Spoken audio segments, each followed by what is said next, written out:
Let's face it, our world is in decline. All across the West, the middle class is shrinking and the working class is suffering. Incomes have stagnated for 4 decades. For most of the young, owning a home is a dim and distant dream. Corporate offshoring, insecure work, worse wages and conditions. These are the new realities of the 21st century. To make matters worse, your political elites affirm this new status quo with less and less shame or ambiguity. Not so long ago, even blue-collar work could earn a man a decent living and his family a middle-class lifestyle.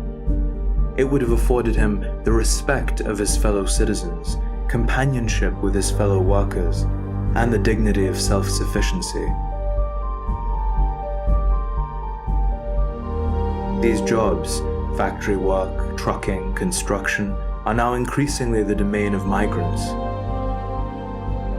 Even white-collar jobs are seeing crippling levels of labor replacement in precisely those industries that Western workers were promised to transition to in the economy of the 21st century.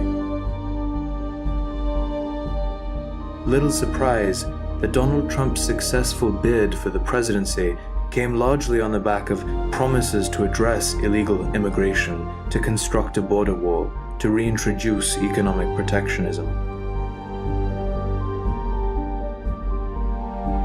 Across the West, a similar scarcity of work, wages, and dignity has driven a steep rise in populist and nationalist sentiment.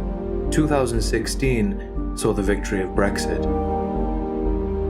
More striking still, the suddenness and scale of the Yellow Vests movement has shaken Europe and sparked similar protests across the continent. Every country in Europe now boasts active and growing anti-establishment parties. All of them are, in large part, reactions to similar demographic and economic trends as those occurring in America. Neither is the acceleration of what we've come to call identity politics limited to the old ethnic stock of Europe and America. In 2020, Black Lives Matter went global, sparking protests and riots not only throughout America but in cities across Europe and as far afield as Auckland and Sydney. The acceleration of this global battle for resources and political power, fought largely along racial lines, will only be exacerbated by the 1 in 6 current jobs slated to be eliminated by automation. The collision of these kinds of social trends make it certain that the most destructive phases of identitarian upheaval lie ahead of us, not behind. 2 centuries ago, the average woman had 5 children in countries like the UK and the US. Today, the average Western birth rate is below replacement levels. Based on current trends, the native peoples of places like France and England will disappear in just a few generations. If only at a subconscious level, we see the dawning recognition of these changes. Rates of depression, anxiety, and substance abuse have skyrocketed, and with them, the rate of suicide. The opioid crisis, which has seen tens of thousands overdose on painkillers, is only a taste of what we might expect in coming decades. The basic expectation of previous generations that their children would live better than those who came before looks set to be betrayed in a stunning repudiation of every golden lie about the superiority of liberal democracy, capitalism, and modern values. Underlying and facilitating this economic rot is a deeply rooted cultural decadence. To name but one example, the intellectual movements associated with the Frankfurt School have cast dark associations on the old bases of society. To these self-styled renegades, the fundamental legitimacy of the family, of traditional complementary gender roles, and of parental authority were evidence of sexual dysfunction, repression, and even hatred. Ironically enough, The resulting collapse of social harmony, the overt sexualization and pornification of culture, has led to a widespread sexual and spiritual sterilization. People are increasingly living single, sexless, loveless lives, and the disappearance of committed marriage is a foregone conclusion. At times, we get a sense of how deeply ingrained this decadence has become. We clearly perceive the promotion, even the celebration, of bad morality, bad spirituality, bad aesthetics, and we're cast in the position of naysayers and prudes. Part of the reason the culture industry is so invasive and parasitic on public morals is because this shift has happened slowly. We as individuals and as a collective have been the proverbial boiling frogs. We have been subtly subjected to more and more extreme and decadent conditions without becoming aware of it. This series of videos is intended to break that pattern by looking at cultural forms, both ancient and contemporary, through the lens of REM theory. The term REM harkens to the phase of rapid eye movement sleep. During this phase of sleep, our dreaming is most active.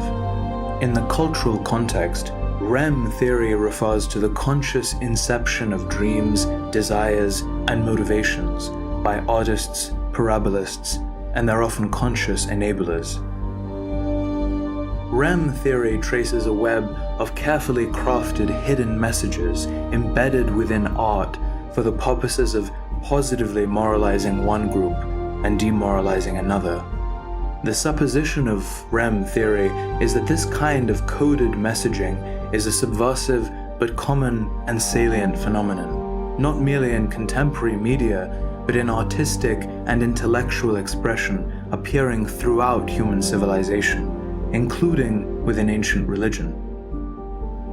The theory argues that at a certain stage of civilizational development, such subversive messaging will appear, concealed in relatively innocuous or acceptable forms. As audience populations come to trust this artistic mode or medium, the messaging will steadily grow more explicitly subversive. The result is a gradual but radical and deep-seated conditioning of target populations.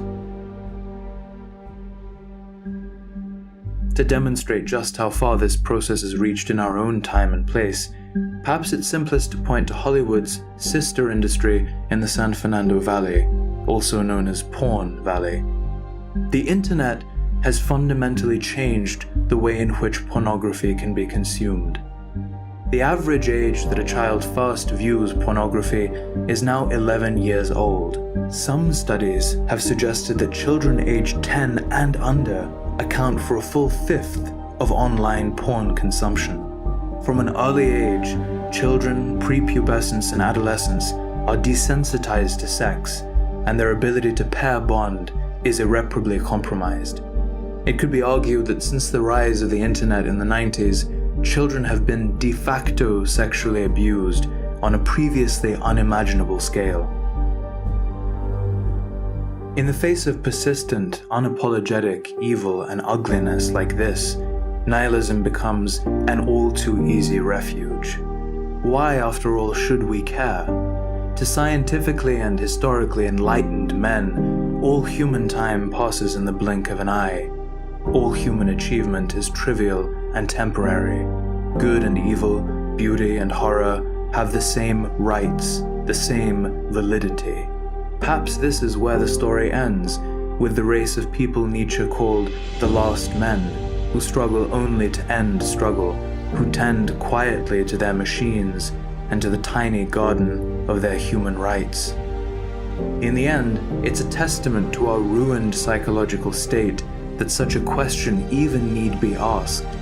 No other being questions the legitimacy of its own striving and survival. Some historians and philosophers have argued that this decline is inevitable, even terminal, that civilizations are like plants arising from soil, reactive to the seasons, each basking in a golden springtime, each withering in an inevitable fall. But is such a fall, in fact, inevitable? Are these cycles beyond our control? Are we incapable of grasping the roots of this dilemma, of finding a cure to this disease? Any change would require a new consensus based on a new system of understanding. But what would change the consensus? Some have surmised that a religious awakening is necessary, such as a return to Christian values. REM theorists conclude that the answer is Apolloism.